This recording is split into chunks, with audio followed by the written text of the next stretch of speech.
ஜம்மு காஷ்மீரின் ரியாசி மாவட்டத்தில் செனாப் ஆற்றின் நதிப்படுகையிலிருந்து 359 மீட்டர் உயரத்தில் கட்டப்பட்ட பாலம் செனாப் ரயில் பாலம். ஜம்முவிலிருந்து காஷ்மீருக்கு நேரடியாக உதம்பூர் ஸ்ரீநகர் பாரமுல்லா வழித்தடத்தில் முக்கியத்துவம் வாய்ந்த இந்த கத்ரா பனிஹால் இடையே கட்டப்பட்டுள்ள செனாப் பாலம் இந்திய நவீன பொறியியலின் மைல்கல்.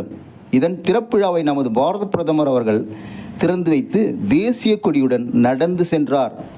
இந்த செனாப் ரயில் பாலம் 359 மீட்டர் உயரமும் 1.3 கிலோமீட்டர் நீளமும் கொண்டது. உலக அதிசயங்களில் ஒன்றான லண்டன் ஈஃபில் டவரை விட 35 மீட்டர் அதிக உயரம் கொண்டது.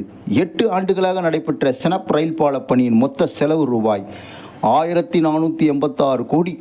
இதன் ஆயுட்காலம் 120 ஆண்டுகள் மட்டுமே.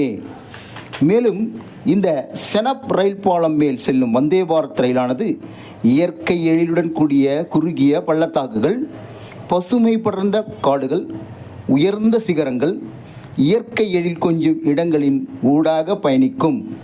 சுற்றுலாத்துறையினருக்கு இது மிகுந்த ஆச்சரியத்தை அளிக்கும்.